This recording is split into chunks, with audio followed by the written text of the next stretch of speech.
How do you find money when you're trying to implement something, or you've come to a root cause and you're frozen in where's the money?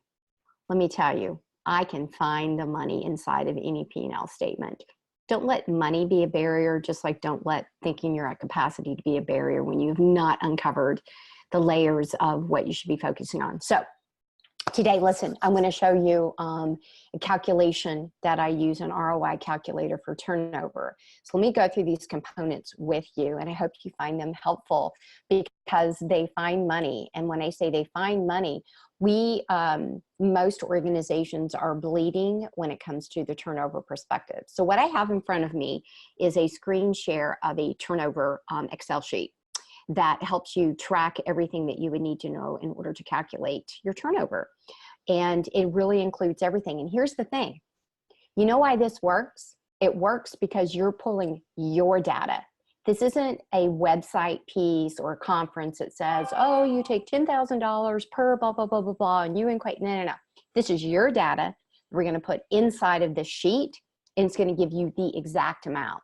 And you're all going to believe the numbers because the numbers are coming from you. They're coming from your HRS system. They're coming from your P&L statement. They're coming from your data, period. And oh, by the way, if you don't have this data, you definitely need to track it because you're going to need this information. It's definitely something that we need to be able to measure. We need to be able to benchmark what success looks like when we talk about turnover. You're never going to completely stop turnover, and nor do you need to, quite frankly. Good turnover happens as well. But when we're bleeding and leaking, we need to find out what's going on. How much is it costing us? Then we can sell the ideas and the thoughts of what we want to use in order to fix it. So let me just take you through this. So these are the things that you should be tracking. If you're not tracking, you need to go get them.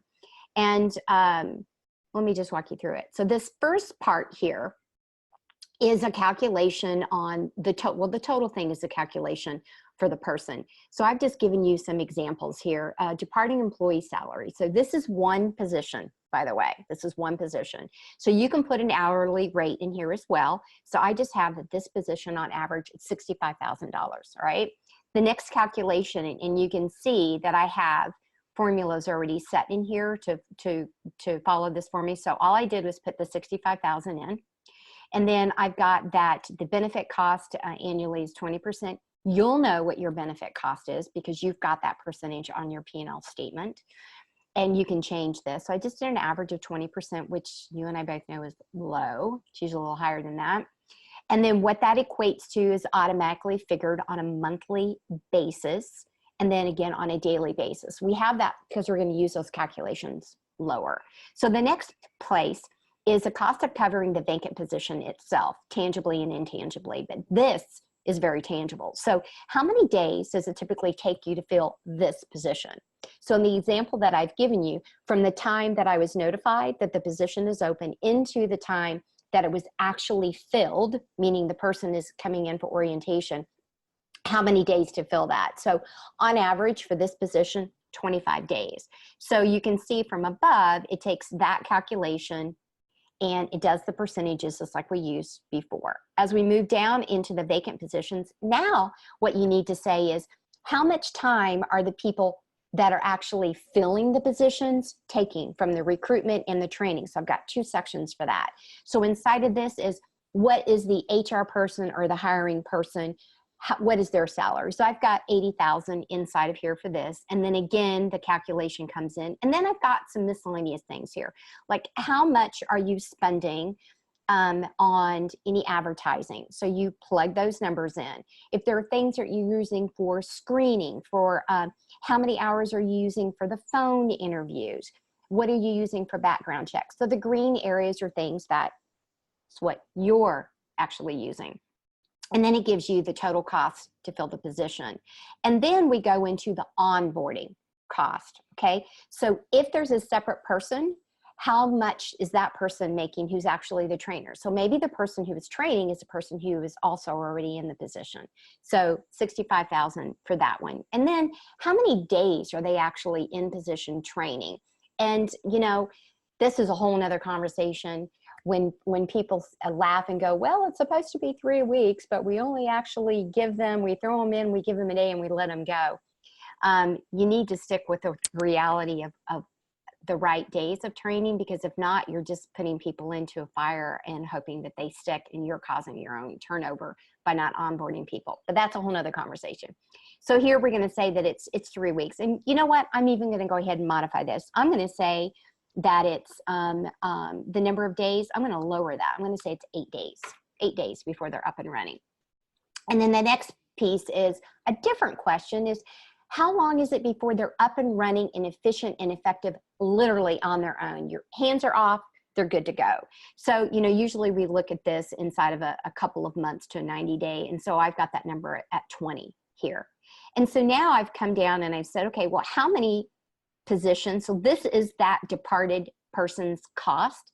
We're not talking about mental cost, because we know that there's the intangible. I'm talking about the tangible stuff from your data.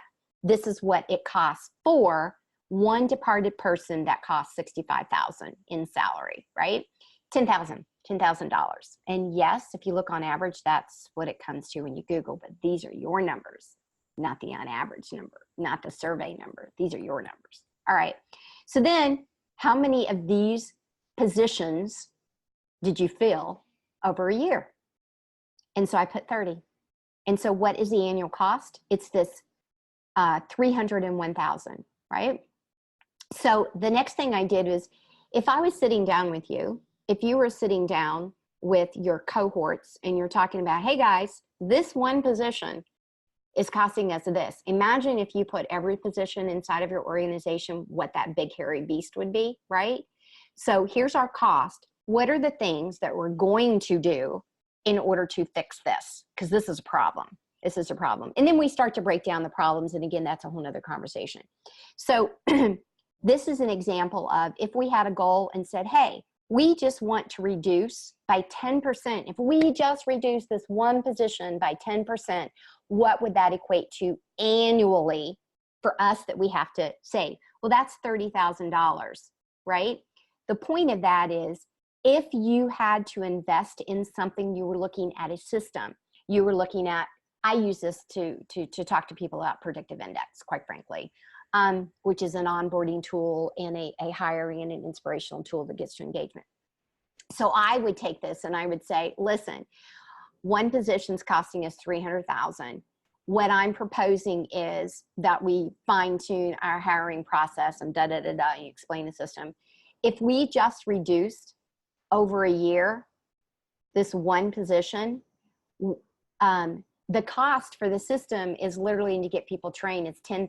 If we did a 10% reduction, it literally would cost us $30,000, but that's not what the onboarding piece is going to be for this particular system. So it helps you quantify your goal. It helps you to measure it, what is really realistic, because we're not going to suggest we're going to save $300,000, right?